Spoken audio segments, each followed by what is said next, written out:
It was media day for the Golden State Warriors and a lot of NBA teams, and Ryan Leong was there. AP Sports reporter is going to join me next. We're going to break down Chris Paul's comments, revising what he said earlier this summer about his role on the team, specifically pertaining to starting. We got an update on Draymond Green. We got sound from new Golden State Warriors. We're going to have some fun, folks. Join the party. It's Locked On Warriors!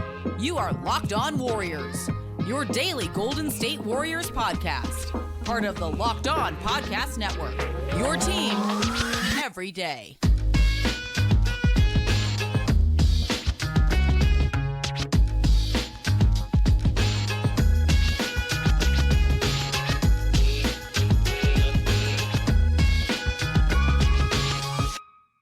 Thank you for making Locked On Warriors your first listen every day. We're free and available wherever you get podcasts and on YouTube. We're part of the Locked On Podcast Network, your team every day. My colleague and friend, Ryan Leong, you can follow him on Twitter at Ryan Leong. It's that simple. He reports for the Associated Press, NBC News, a whole bunch of stuff.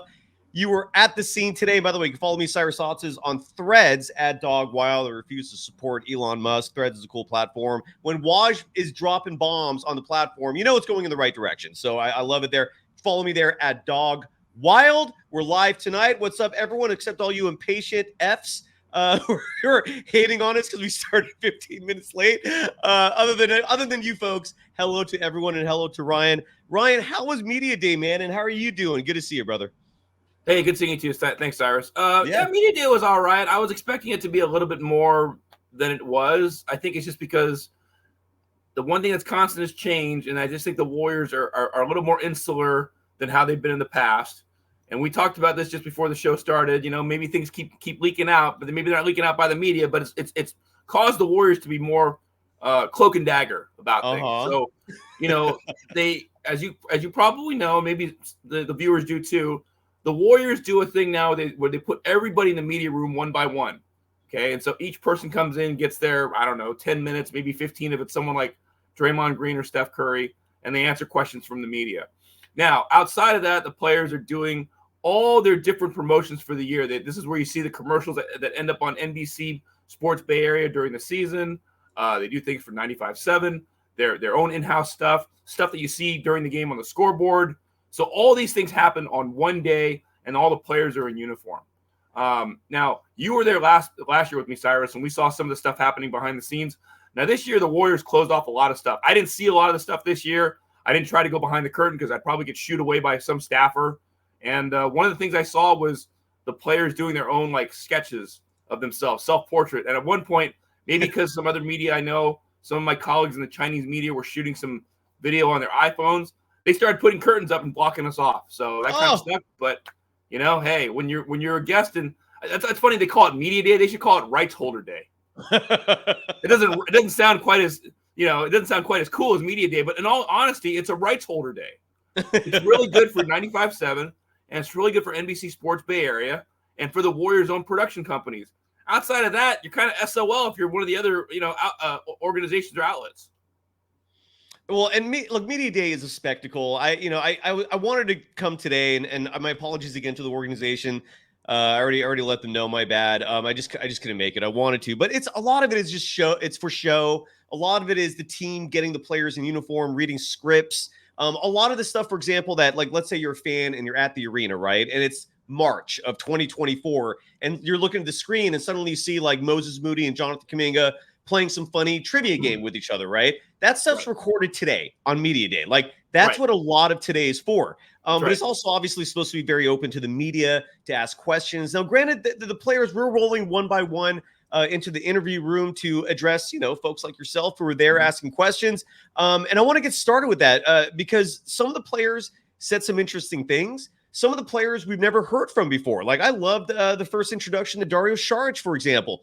But first things first has to be Chris Paul, because he's been kind of stirring the pot a bit this summer, refusing to really commit to a team first a narrative of, making sacrifices, not caring so much about being a starter.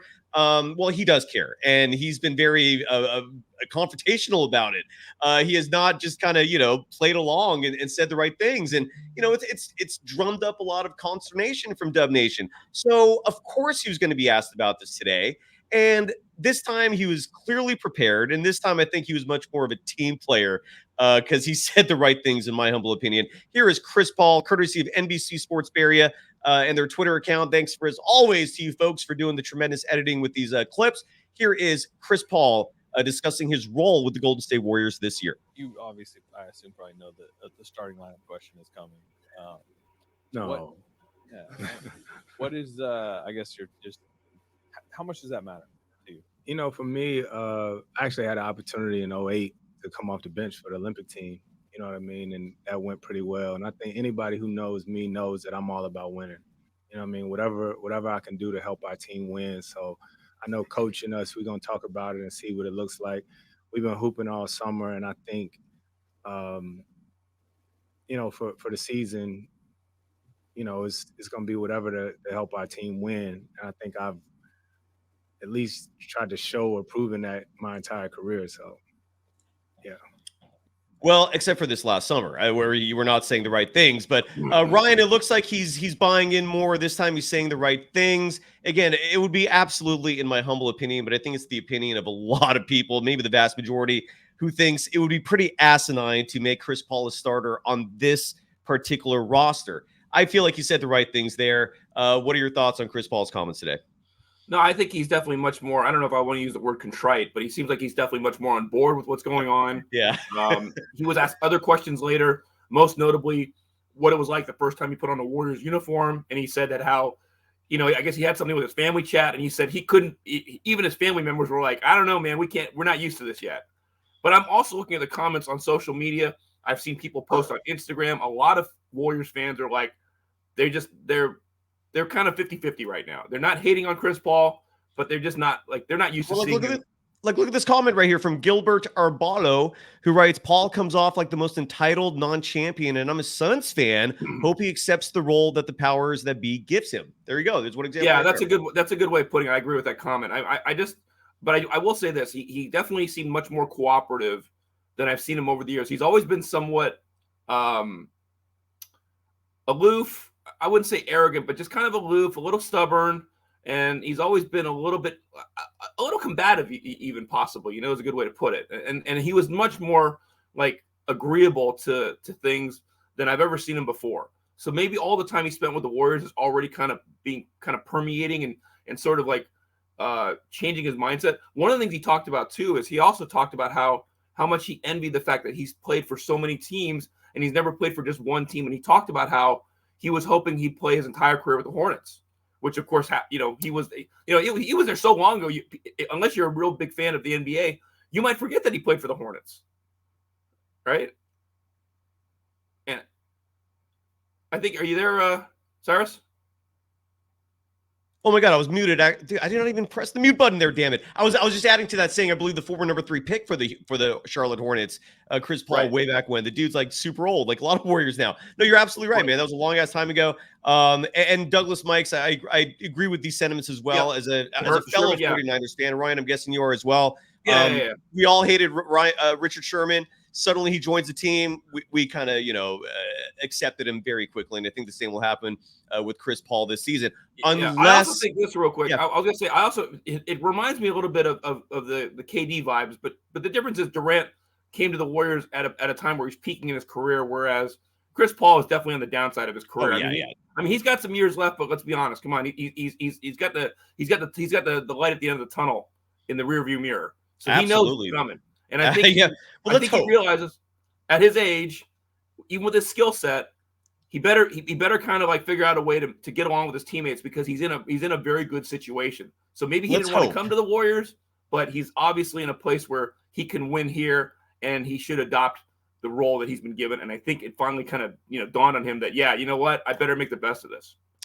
I hope you're correct, because as I'm sure you know as well as I do, not everyone, in fact, a lot of people in this world lack self-awareness. And I feel like professional athletes certainly fit that bill. Yeah. I hope Klay Thompson is in line with reality. And look, maybe Klay Thompson's going to be on fire all season, and this will be a moot point. But he's a player that is coming a lot to mind. And in fact, when Kylan Mills comes on the show tomorrow, I think we're going to dedicate tomorrow's show, unless a lot of other news items drop, to Klay Thompson, because I was having a long conversation this afternoon with one of my good friends, media professional, about Klay, and his story. The more we talked about it, just became more and more intriguing, the more and more fascinating, is simply because I don't want to get too much into this, but the fact that Klay, first of all, wants a max deal, which would translate to like $60-70 million when he's like 37, 38 years old. Like, are you living in reality, buddy? Like, I love you, Klay. Come on, man. Like, I don't want to lose you to late athlete dementia, which is, not a real thing, obviously. But my point is like, yeah, a lot of players, like, they don't understand that the game is slipping away from them, and they still think they're superstars at the superstar level. I don't mean to disrespect Klay there. I'm feeling bad for putting him in the same conversation there, but let's just hope that Chris Paul is a little modest. I'm with you. He can be aloof at times, a little tinge of arrogance. Bailey Bauer wants a shout out. I'm going to give him a shout out immediately. Thanks for listening to the show and following the show. And he also has a question for us. He is curious. Bailey, if you're a guy, and if you're a girl, I apologize. Maybe she. Do you believe if Chris Paul and Steve Kerr would be willing to accept a bench role for him, and that they would cruise to this chip? I guess a two-part question. Part one, I say yes, absolutely. I think we're already starting to see that come around with Chris Paul's new words. And the second part, no, there's no cruising to a chip this year. What do you think, Ryan? You know what I think? I think the Warriors years ago, when they won their first championship, the best analogy I can think of is Tiger Woods. Remember when Tiger Woods was at his peak, that he was like just far and away better than anybody else? Well, other teams have finally caught up to that, to the way he prepares for golf, right? Golfers used to be these lazy, fat, whats that were just, drinking like John Daly, right? I mean, John Daly was your prototypical golfer. But now you got guys that lift weights, they work out, they're healthy, and they're always looking out for their fitness. And I think the Warriors were like that, but all these other teams have caught up to the Warriors now. And unfortunately, add another year to the Warriors, everybody's a year older, and you got two old guys now. You got Rudy Gay and Chris Paul, both great guys, but both really, they're old by NBA standards. Oh, you know yeah. What I mean? Oh, yeah. It's almost like, you could give these guys like their senior citizen discount. They're close to my age. Like, so yes, they're absolutely old. Yeah. The only guys that played like that were, of course, LeBron James has played well. He was like, he's 38, he'll be 39 this year in December. But a lot of guys outside of Kareem Abdul-Jabbar just didn't play this at this late stage of their careers. And all the Warriors players now are getting up in age. John Daly is a legend. In fact, he's such a legend that I haven't ordered John Daly, but I got to do that one time. Got to go to a bar and order a John Daly, which is basically a spiked Arnold Palmer. Oh, well, there you go. That sounds delicious to me. So I wish we had one right now. When we come back, we're going to talk about Draymond Green. I'm going to introduce you, if you have not seen these clips already or heard these clips, to some new Golden State Warriors. A second Golden State Warriors player is injured. Not a big deal, though, folks. And that's also going to lead to a quick discussion about Jerome Robinson, if there's time, since he was added as the third two-way player. We haven't had a chance to talk about that on the show yet. First, though, I want to introduce you to the possibility of saving some money by using Ibotta. It's football season. Do I have the right copy in front of me? Yes, I do. It's football season. So that means pizza. That means wings. Our Niners, Ryan, they're kicking ass, right? And maybe when you're watching Niners football, and when you're watching them just destroy the Cowboys next Sunday night, that's right, Sunday Night Football, you can enjoy some buffalo chicken dip, whatever you prefer for your tailgate to enjoy the Niners dominate this season. Use Ibotta for your purchases, because when you use Ibotta, you save money. It's that simple. And it's not just food that you can use Ibotta for. It's getting cold out there. We're now in October. You might need to buy some new clothes. Use Ibotta. Get cash back on winter coats, hats, gloves, scarves, whatever the family needs. The holidays are also here. Everyone out there is about to feed this tremendous economy that we call our America, our country. And it's all about that holiday season shopping, folks. It's the fuel for that fire. And with Ibotta, when you're spending all that money, get a chance to get some of it back. You can save with your holiday shopping. Download the Ibotta app right now and use the code LOCKED, LOCKED, to start earning real cash back. Just go to the App Store or Google Play Store and download the free Ibotta app and use the code LOCKED. Again, that's LOCKED. That's Ibotta. IBOTTA in the Google Play or App Store. And remember to use that code LOCKED. LOCKED. You are Locked On Warriors, your daily Golden State Warriors podcast. Part of the Locked On Podcast Network, your team every day. Thank you for making Locked On Warriors your first listen every day. Everydayers, tune back in tomorrow night. Kylan Mills is going to join me. We're going to talk a lot about Klay Thompson, among many things. Look, your opinions, your interests also drive the show. Engage with us. I'm on Threads at Dog Wild. The show is still on Twitter at Locked On Dubs. My guest today, Ryan Leong, is on Twitter. Just follow him by his name, Ryan Leong. It's that easy. He reports on all Bay Area sports for AP Radio, NBC News, you name it, he's covering it. And let's talk about Draymond Green. Because I feel like a few days ago, people were hitting panic buttons. People were freaking out. Oh, no, he rolled an ankle, folks. If you tune into this show, we were telling you just chill the F out. There's nothing to be worried about with an ankle sprain that is not a high ankle sprain, that x-rays show nothing is wrong. The ankle is look, basketball players suffer this injury all the time. And Draymond, of all people, with the exception, again, of that lower back injury, that's his kryptonite. Let's hope that doesn't come up again. But every other injury he's ever suffered, he's bounced back immediately. The dude does not get phased that easily. And here's an update on how he's feeling about that boo-hoo left ankle sprain. Well, what's going on with the ankle? How'd you first, suffer that injury, and how you feeling now? Was just playing pickup and was going up for a layup. Came down on JK's foot. But I feel good. I feel like I'm improving fast.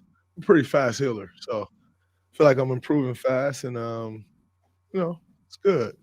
Didn't quite foresee this coming into the season, but everything happens for a reason. I think I'm excited because we have a great performance team, and I'll be in even better shape by the time, whenever that is, when I start playing, than I even am in now with our performance team. So it's an opportunity for me to get better and continue to improve up on some things that I've been working on. And, when the time is there, get back out there and be ready to go and hit the ground running. There you go. He's got the beard hairs trimmed. Those grays were blowing up last year. He was starting to look like me. So you can see if you cut the hair short, there's less grays. A little trick out there, folks. And Draymond's following that. What you saw moving around today at Media Day, was he even limping, Ryan?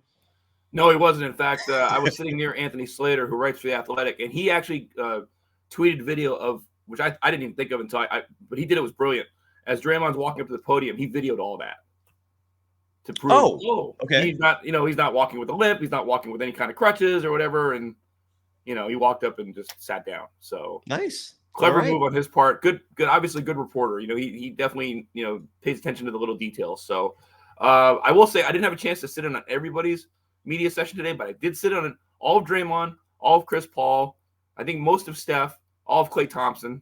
So yeah, so the big guys, I missed Saric, unfortunately. I didn't get a chance to hear him. And then Bailey's right. Draymond is a master of the media. He came out today, and I got to admit, I have serious ADHD, and I heard every word Draymond said without even trying. So that's how good he is at commanding the room, right? I mean, so you and I are old enough to where, like, when we were kids or teenagers or whatever, it was ADD, and then all of a sudden, like, ADD and ADHD got lumped into one, like, massive spectrum. Like, yeah. Did you ever see that clip? The reason why I think of this mainly is because when you say you have ADHD and Draymond keeps you locked in, and I have a suspicion that maybe the whole thing reminds me of Draymond when he froze. Do you remember that? I think he's done that a few times, where his face will just freeze and he's just like drifting off into space. And you can just tell in that moment, that dude is in another world. Like, whatever he's thinking about, I wish I knew what that was, because it's probably something really interesting. Anyways, you just reminded me of that. I can do that myself sometimes, sure. Exactly, me too. And I do that too. And I always have to, like, let teachers know, like, look, that might happen. Like, just please don't take offense. Like, it's nothing personal. Yeah. Yeah, I've suffered from that myself, man. I have an ADD, what is sufferer? I don't know what you call it. Yeah, but I want to point out one thing that was interesting. Yeah, and you probably get to this anyway. I might beat you to the punch. But he was talking about how he put himself as a self-described a-hole, and talked about how he didn't get along with Chris Paul because Chris Paul is also a big a-hole. So the two of them together have kind of maybe sort of come to, I don't want to say come to, maybe the best way to say it, like a come to Jesus moment where they can relate to one another now, because now they're both on the same team, which is where they weren't before. And there was no reason for them to really be amicable, because he made a good point. He said, we either really get along and everybody hates that, or I hate the guy, and, you just kind of, let things fall where they may in that regard. And that does make more sense, right? It's a lot easier to be the villain than it is to be an opponent that, you're good buddies with, right? Because a lot of sports, they get on baseball players for that all the time in the All-Star game, right? You see guys giving each other hugs, and you're like, man, back in Bob Gibson's day, he wouldn't do that. He wouldn't even say hello to guys that were fellow All-Stars on his team, because he's like, you might be my teammate today, but 2 days from now, you're my opponent. I think Giannis Antetokounmpo said something like that just today. I think he was asked about why you don't see him in these offseason workouts with other NBA players, and he gave an answer just like that, which is like, he takes these rivalries seriously. He's like, these guys are my opponents. Like, how am I supposed to like be buddy with them and then suddenly be going to war with them? Like, that is a champion's mentality. But then again, the other side of the coin is, I mean, look, a lot of the Warriors players work out with other players from other teams, and they're winning titles. So I guess it just depends on your mentality and your own perspective, but it is interesting. Look, one of many interesting narrative stories, whatever you want to call it, with the Warriors this year is the fact that two of the game's greatest trash talkers, Chris Paul and Draymond Green, are on the same team together. And Gary Payton II, who has not been getting a lot of attention this offseason, maybe for good reason. There's just so much stuff going on. I actually like the fact that Gary Payton is a little under the radar right now, kind of like Andrew Wiggins, right? Like, you're barely talking about him. I know Wiggins is very soft-spoken, doesn't like the limelight, but he's one of the most important players for this Warriors team, yet we barely talk about him. And Gary Payton II, I feel like, similar, under the radar, right? Subtle, not making waves, other than learning about a number change from 00 to 0, for example. But he had this quote from Media Day. I don't know if you had a chance to see this, where he talked about now being teammates with both Draymond Green and Chris Paul, which does sound damn fascinating. And here's what Gary Payton II had to say about that. Draymond was in here and Chris Paul both, and just kind of talking about their history and battles and not liking each other. And have you observed any of this yet? And these two, can you imagine the fire and the veterans on this team now with the addition of Chris? Yeah, it's gonna be wonderful. We don't got to worry about Chris on the other side, bothering us with his antics, and Draymond bothering him, so they can bother other guys now. So it's I'm glad they're on my side and excited to get on the court with them. Look, mental warfare is very real, and those two are masters at it. Ryan, what are your thoughts on these two being on the same team together? What do you expect this season?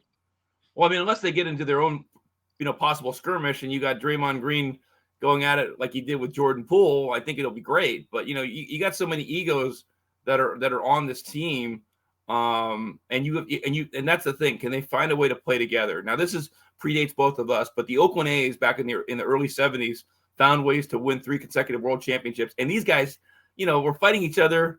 In the locker room, in the clubhouse, like, after games and stuff. I think Raleigh Fingers once got in a fight with like Blue Moon Odom or Billy North, something like that. And these guys still found ways to win. So who knows? Maybe the Warriors could be that kind of team too. As long as they're all focused on the goal of winning, they don't have to be best friends with each other, right? I think as long as you have a mutual respect, and the respect is there that your end goal is to win games and to hoist the Larry O'Brien trophy. Speaking of which, I can't believe they're making this stupid in-season tournament. Those are for upstart teams that want to win that mid-season award, whatever. You know what I'm talking about? It's just a marketing ploy. That's all it is, dude. Like, it's look, the NBA, excuse me, the NBA looked at the product in November and December and sees that the country outside of hardcore NBA fans does not give a you-know-what about the product. Like, they're all entrenched in the holidays, football, you got hockey you're competing with, the World Series doesn't end until November. So they wanted something clearly to drum excitement up. I'm totally with you that it's obviously contrived. It's gimmicky as you know what. I just like the fact that it counts. I do wish there was more incentive to win it. Like, a first round pick in next year's draft, like an extra playoff seeding. Yeah, something like that. Yeah, something, a nice little perk for the winner would be cooler than like a trophy and $500,000 for each of the players, which I believe is what they're doing. But I'm with you, man. It's cheesy, right? Is that how you're thinking of this? Is that how you're looking at it? I mean, well, and you made a good point. Here's the thing. People I'll get a quick tangent here. People always joke about how a lot of women, at least back in the day, used to like watching soap operas and the reality shows. Well, as guys, we do that too, except the soap operas that we follow are sports and the reality shows are sporting events. And as you mentioned, the season is broken down into different increments, right? So with basketball, you don't really start watching basketball until after the All-Star break, right? If you're a baseball fan, you don't start watching until after their All-Star break. Football, you don't start paying attention to until like November 1st. I mean, of course, people watch football because they're betting on it. But if you're a serious NFL fan, you don't really start watching the games until November 1st because that's when it really starts mattering.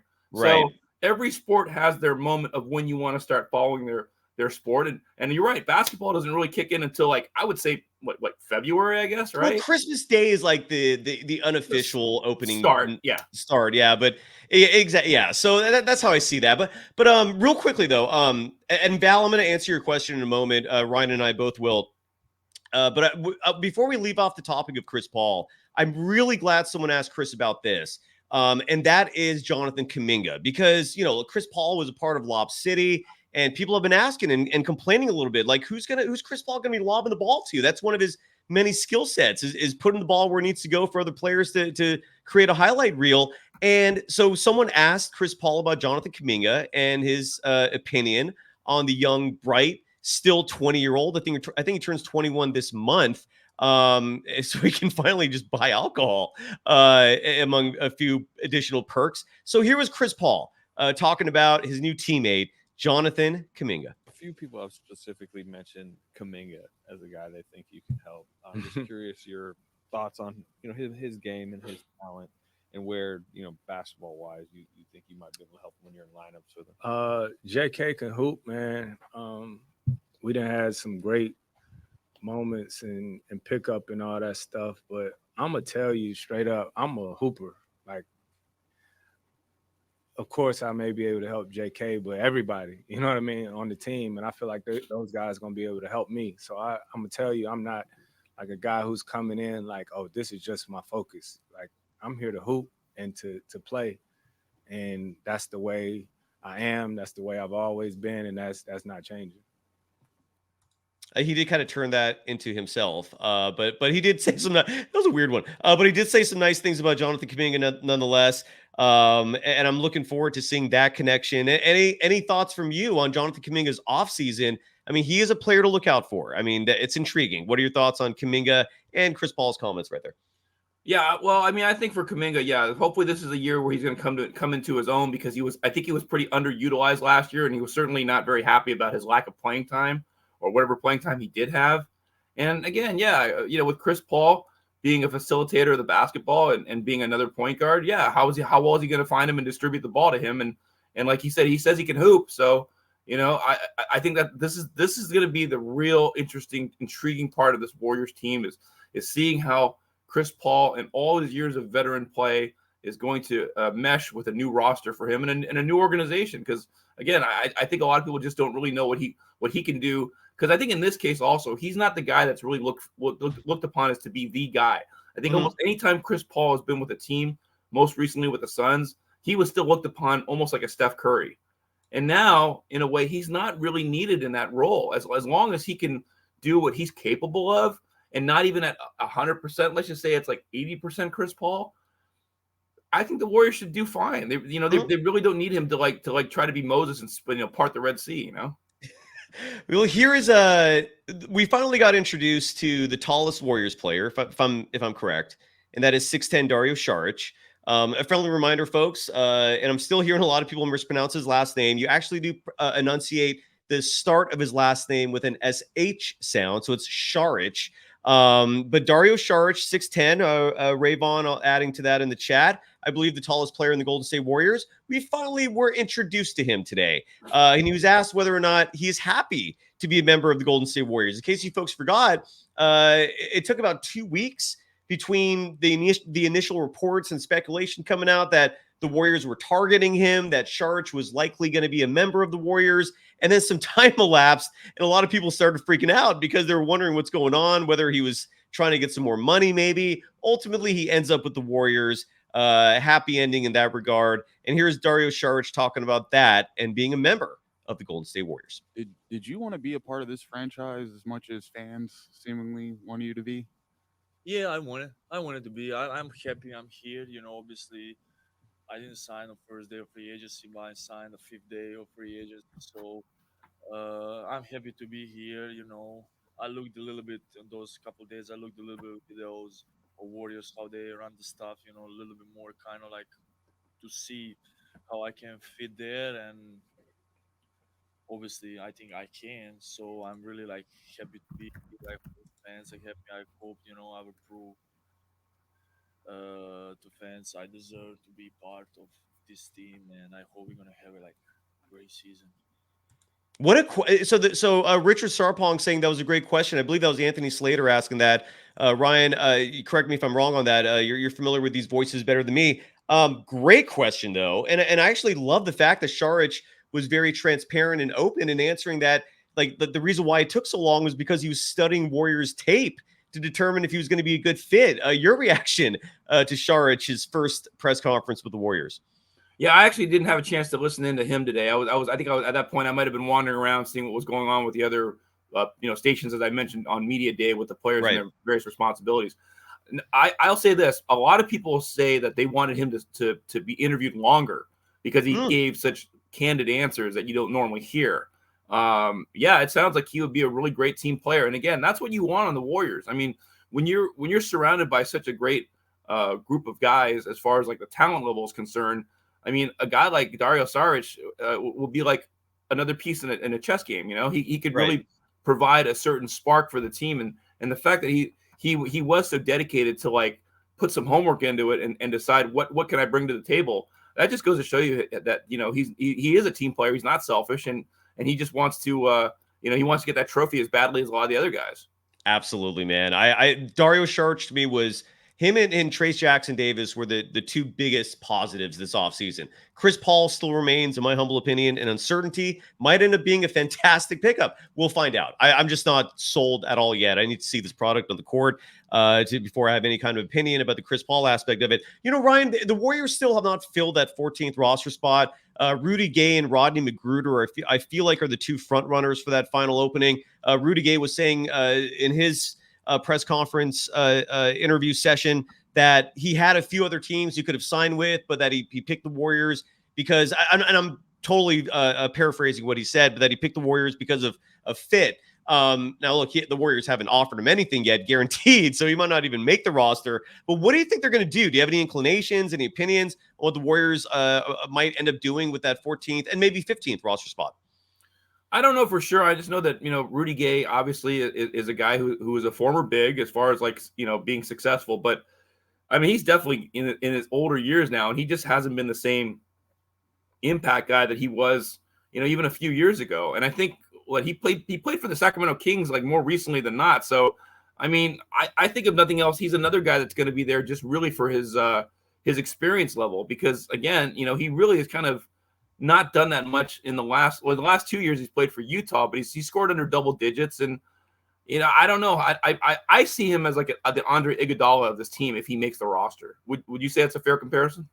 Maybe more so Otto Porter Jr. They talked about that too. I'm talking about more like, I guess, just a veteran that was kind of a yeah.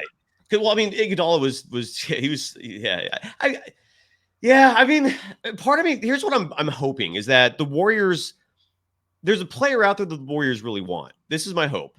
And that they're just waiting for that player to be cut so that they could snatch him up. And Reggie Bullock was waived a couple days ago by the San Antonio Spurs. I would prefer him over Rudy Gay or Rodney McGruder, in my humble opinion. I think Reggie Bullock would be much better than those two. Maybe there's someone else out there. I have no idea. But right now, of who the Warriors have in camp, I mean, my honest preference is fill both those roster spots. But I also like the flexibility that it gives the team, keeping one of those, if not maybe even both, until the last possible minute open. Just again, because the buyout market is fluid, you're constantly seeing new names dropped out there. Glenn Robinson III was a player I was personally loving as a prospect, but it doesn't look like he's going to get the opportunity. I mean, look, Rudy Gay, I wouldn't hate it. Does that make sense? Like Rudy Gay wouldn't exactly like excite me. I wouldn't hate it either, because you're going to get a high basketball IQ player. You're getting a guy who's 6'8", so he brings size, he brings experience. For most of his career, he's been a very successful player. If he can replicate what he's been doing at 37, all the better. But I'm not also like just ready to, call the Warriors, guaranteed world champions this year if they sign him either. I don't know. What are your sentiments on Rudy Gay before we wrap the show up? I will say this. I mean, when I was talking about his years, I didn't realize. So when he played for Sacramento for 4 seasons, he averaged 19 points a game and 6 rebounds a game. So he's not doing that now. I mean, his 2 years at Utah, 6.7 points per game and about 3.6 rebounds. So that's a pretty serious drop off. I mean, again, he's not getting any younger, so you're not going to see an uptick in his numbers. So again, if he gets signed, that's where I think, like you said, he could be an Otto Porter. He could be an Otto Porter type, but an Andre Iguodala as far as I think impact. Okay, yeah. So yeah, okay. Who's the latest comment here? Biggest Curry sexual, right? Yeah, he can. I didn't see the name. I don't endorse that at all. But yeah, I can continue on. Sorry, but anyway, he makes a good point. I'm just concerned again. Rudy's age is such where his numbers are dropping off, and it's I don't see the numbers rebounding, especially when you play on a Warriors team where unless your name is Steph, Klay, or Draymond, your numbers aren't necessarily going to light up the screen, and you may not get a lot of playing time. And certainly some of the younger guys that were at Media Day today, they may not get any playing time. They'll probably be riding the bench a lot. Right, you're absolutely right. I was thinking of this too, real quick. Hopefully, your guy Moses Moody is going to see more playing time this year. I hope so. I mean, but both him and Kaminga are my boys. I think they're ready. I really do. It's like take off the leash, just let them roam, let them run wild and free. I thought they were ready last year. I saw enough from them in the championship run to have faith in those 2 kids. I hope they play, man. I really do. Speaking of kids, by the way, I want to quickly play this clip from Brandon Pajemski, the team's first round pick, because he was drafted, I think, first and foremost for his shooting, but he didn't shoot the ball well in summer league. Now, on this program, we did not criticize him for that at all. And in fact, we were quick to point out that Stephen Curry, his first season with the Warriors in summer league, also struggled shooting the ball from deep. And Brandon Pajemski talked about that and more. A lot of these sound clips are very insightful. Here's Brandon Pajemski, the team's first round pick. Tim Kawakami, the Athletic, you mentioned it. Obviously, shooting percentage wasn't fantastic. You've thought about, many people have struggled shooting in their first summer league or any action. Have you just figured out or kind of deduced what was going on there with the shot? Yeah, I figured it out. I talked to Steph about it, and he kind of shot poorly his first year in summer league too. But it's just kind of how you bounce back from it. I know I'm a good shooter. I shot 44% from 3 last year over a course of more games than just summer league. So I know I'll be better, and I'll bounce back from it. What did he just generally say anything, or just maybe you tend to rush a little bit when you're just some tips. I don't want to share those, but just some tips. Smart kid, very smart kid. I remember Barry Bonds had that attitude many years ago when people would ask him, "What's your secret?" Why would I tell you? No, that's smart. Keep it close to the vest. I appreciate that. That was actually a brilliant answer. By the way, you saw Usman Garuba in person today. Is he as big as he's marketed to be? Like, what are your thoughts on him in person? Well, actually, I just got a quick glimpse of him because, again, he's one of the other guys that I wasn't there for a session. I was there for Brandon. I was there for most other guys, Rudy Gay.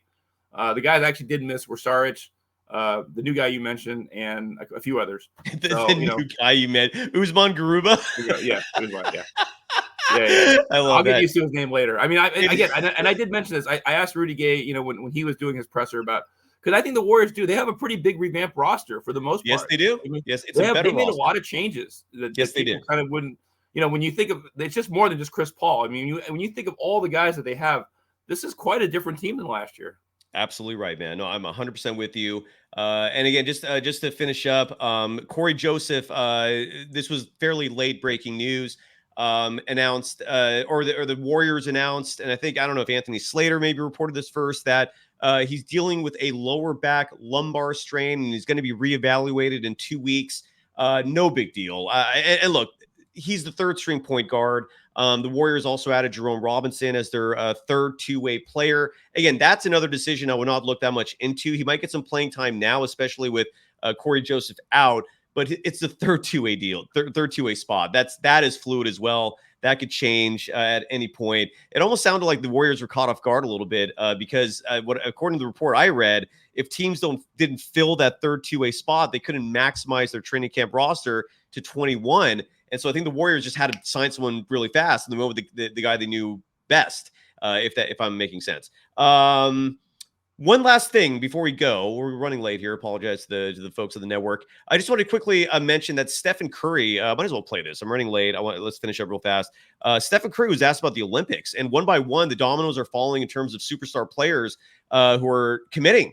LeBron James said he's in. I believe Kevin Durant, I think today, said he's committed. And here's Stephen Curry on whether he's going to play in the 2024 Summer Olympics. One quick one, and then a Warriors one. I think LeBron and KD today committed to the Olympics. I know sounds like you were part of those conversations at least at some point in the summer. Are you ready to commit to the Olympics yet, or do you know? I've talked to some people about the opportunity, and definitely if all things stay the same, I want to be, playing. So one thing I haven't done, and also understand, the opportunity for Team USA to kind of reassert yourselves as dominant in the world and all that type of stuff. So definitely want to be there. Definitely want to be on the team, and hopefully things line up that way where we're all there.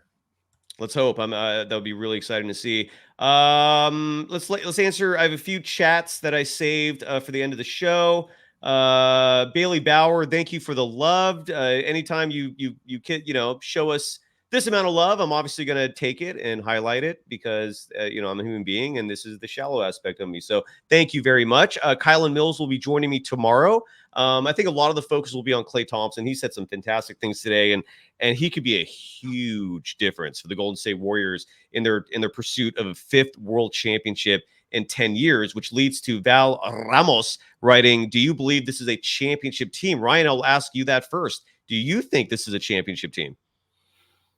Possibly. I mean, of course, the important thing is going to be health and execution, right? If they can be healthy for one, and then of course, if they can, if they can play as well as they think they can, that's going to be the key. Because last year they weren't really healthy. They got off to a bad start, and yet they still made it to the semifinals. So if obviously this year, of course they want a championship, but at the very least they've got to get to the Western Conference Finals. So, absolutely. I mean, what do you think, right? I think health is most important, number one. What do you think about this team?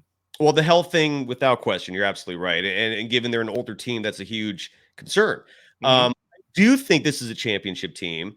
I feel like this team has squandered opportunities to increase the likelihood of being a championship team simply because right now, if we're talking about health and we're talking about everyone being 100% healthy, getting into the postseason, going all the way to the NBA Finals, I have to lean Lakers, and I absolutely hate to admit that, but that's the one team I've never seen the Warriors beat in the postseason. That's I'm still just so annoyed at what happened in the playoffs last year because I still think the Warriors were the better team, but the Lakers made so many good moves this offseason that if LeBron James can continue this insane run at 39, if Anthony Davis stays perfectly healthy, they got that one. Who did they get? Vincent from the Miami Heat as well, among many offseason acquisitions. That's a deep, huge team. And I'm going to be looking and observing very closely when the Warriors and Lakers play those regular season matchups, because I feel like those are the games,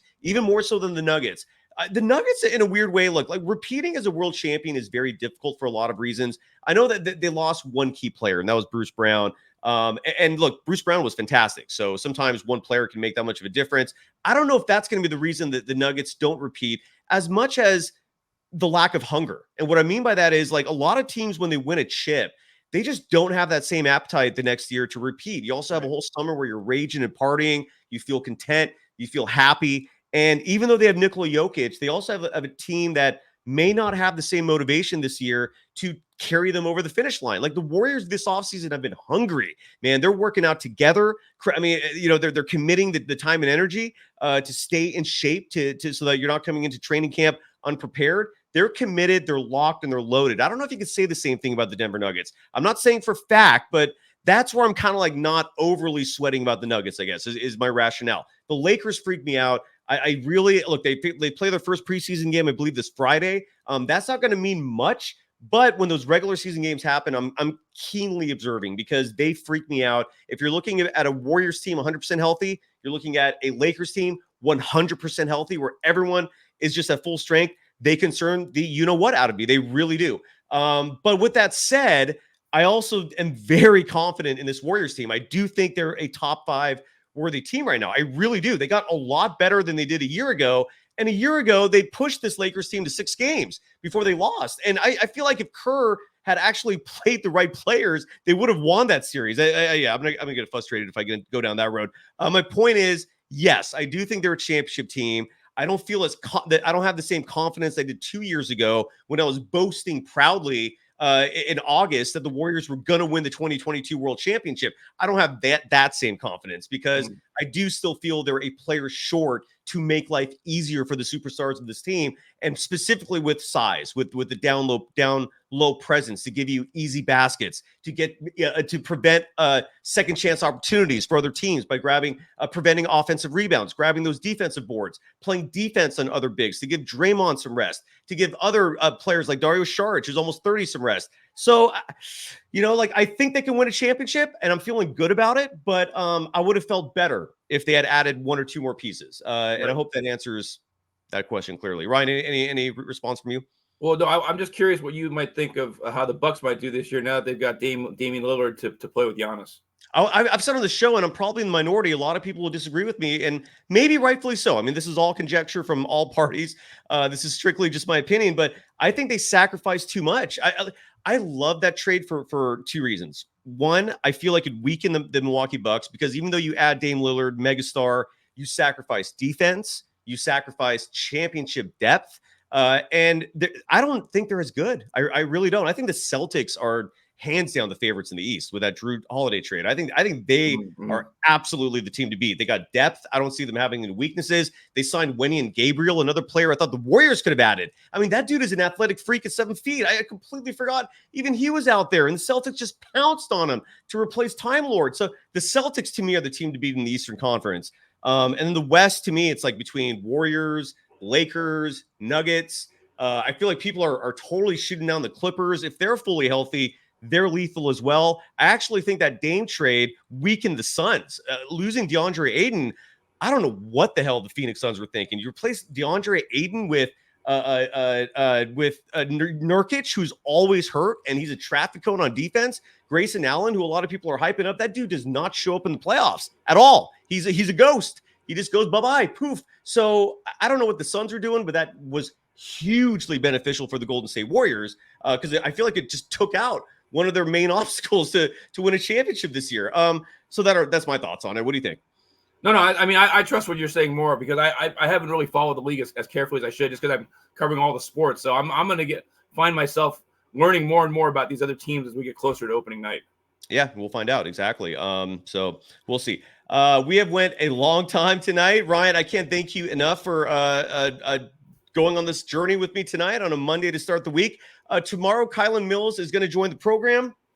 And I want to tease tomorrow's show by playing this clip from Klay Thompson, because unless something breaks in the news department between now and tomorrow night, this will be the theme of the show. And that's going to be Warriors legend. He's been here from the beginning, but he said some very interesting things. This was actually just nothing compared to what we're going to play tomorrow, because Klay was talking about his future, saying some really subtle yet foreshadowing type comments that we're going to break down. So here's a taste of what's to come for tomorrow, Mr. Klay Thompson, during today's media day. You will get back to being an all-star player. What would it mean for you to get back to the all-star game this year and have a couple more under your belt before you leave? That'd be awesome. It's a goal of mine, and I think it's attainable. It's just how hard I want to work and how ready I'll be opening night. So it's up to me, and I'm not going to lie to you. It is a goal of mine. It's always an honor to play in the all-star game when you get used to it, and then you don't go for a while. You kind of feel left out. So I would love to be in I think it's in Indianapolis this year. I would love to be there. And again, this is Klay Thompson in a contract year, folks. That's that. I like that. I see that as a positive. Gilbert Abalo, by the way, quickly writes, who can stop the Suns' big three? You mean the Warriors that have absolute depth in the wing department on defense? You mean Gary Payton II, Andrew Wiggins, Draymond Green, Klay Thompson hopefully saw some gas left in the tank for defense. I mean, that's just the tip of the iceberg. Yeah, I think the Warriors will be fine with the Phoenix Suns. Denver Nuggets, I don't know who's defending Jokic for 4 quarters. LA Lakers, I don't know who's defending Anthony Davis for 3 to 4 quarters. That's the stuff that If I'm Mike Dunleavy Jr., I don't know why that's not keeping him up at night. If I'm Steve Kerr, I don't know why those thoughts are not keeping me up at night. That would keep me up at night. I don't know what the solution is to that, but maybe they have the answers, and I'm just not seeing it. We'll find out. What do you want to promote before you go, Ryan? What's on your agenda? What are you doing? Tell everyone how people can follow you and anything you want to promote. Okay, well, yeah, you can see my Twitter on the screen there. It's just my name at Ryan Leong. I got to get back with my colleagues, and we do stuff with at www.bayareasportsrap.com. But we've got to start getting some podcasts going again. I know this is a Warriors basketball, but a lot of people, of course, NFL is big these days, and I think a lot's going on there. Oh, I do want to point out off topic. You mentioned Gary Payton II changing his number. That would not sit well with Deion Sanders. Did you hear about that with him coaching Colorado? He hates anybody who wants to wear number 0 because that means you're nobody or you're nothing. And he says that doesn't make any sense to me. You have a number. You should consider that with some respect. I agree with Deion in that respect. It's weird because players, when they pick number 0, I know they use it as motivation, but it's true. It's kind of like you're self-deprecating yourself, right? It's weird. It's one of those things where I see it. I've thought about it before. Like it's bizarre, but I've never really had much of an opinion. But that's interesting. Yeah. So Deion does have an opinion on the number 0. That's right. He does not like it. So if you're playing on his team, you will not be wearing number 0.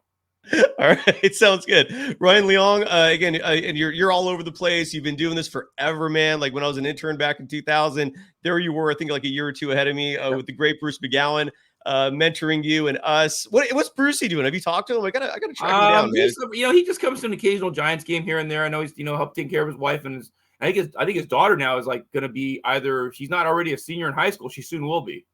Yeah, he's good people, man. He was at KCBS last time. I need to catch up with him. It's been too long. But Ryan, always a pleasure, my man. You'll be back on the show soon. Thank you to everyone. Again, we'll be back at this tomorrow night with Kyla Mills. And until then, thank you. And I think we're done. Bye-bye. Peace out. Thanks, Ryan. Bye-bye. You're welcome. All right, good stuff. That was a great fucking